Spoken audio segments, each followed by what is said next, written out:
The first S stands for surround. We want to surround ourselves with a star system of positive influencers. Okay, so let's think about that for a minute. I'm going to share a story with you of Professor Smith. The year is 1935, and Professor Smith has traveled to the forests in Asia.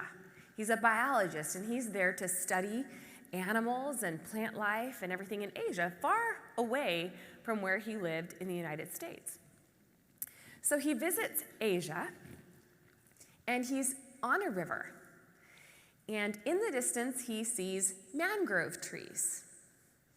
And he noticed something really remarkable: a light, another light.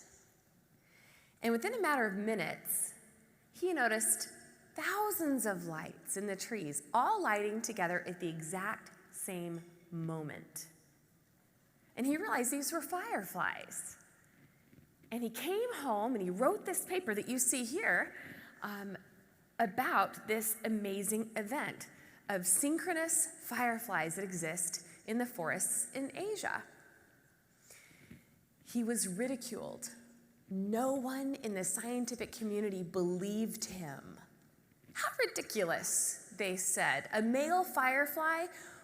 How would they do that? Why would they do that? Why would they try to attract a mate at the same time as all the other male fireflies? Right? So he was ostracized and shunned from the scientific community. Only until years later did they realize he was right. That's exactly what had happened and what was happening in that moment. The synchronous firefly ranges throughout the southern Appalachians. It really is a pretty magical thing to see. I think people are just fascinated by fireflies, especially growing up. A lot of people have experiences of catching fireflies in jars and looking at how they're doing their flashing, looking at them real close. Maybe it reminds them of their youth and they want to bring their children out to experience the same thing. The synchronous firefly can be distinguished from other species by its pattern of 6 flashes about half a second apart. It may look somewhat random at first, but when you get a high density of males flashing, the synchronicity of the dark period is very obvious, and then the flashing itself will become synchronous as the night goes on. So that really was a thing. So Professor Smith was right, even though no one believed him. And in the prestigious Journal of Science, they since validated his original paper, and they stated some stunning research. When a male firefly lights up by himself, his odds of attracting a mate are 3%. When male fireflies light up together as a group, their odds are improved by 79%. Think about that for a moment. Here we have these Harvard students trying to be the brightest star. These fireflies have realized that they're going to work together. And if they work together, all of them will be more successful. So that's why part of achieving our big potential is recognizing that we have to surround ourselves by other people, like-minded people who can help us accomplish more of our own potential. So fireflies, not crabs. Wouldn't that be interesting if that trended? Right? Hashtag.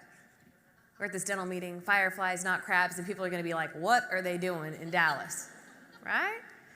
But what are the differences? The fireflies work together. The crabs do what?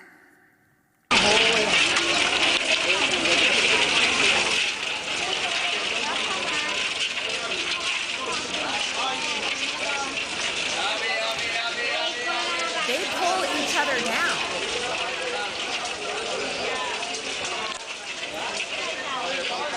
No one's getting out of that bucket, right? Because they pull each other down. As soon as one crab gets to the top, what happens?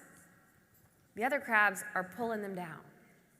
And too often, we probably have experienced people like that in our lives, teammates, people we work with, that as soon as someone gets a little recognition, a little appreciation, a little bit of stardom, they're pulled back down, right? What we want to do is seek to be more like the fireflies. So Big Potential reminds us that it's only by surrounding ourselves with other stars that we're truly able to shine.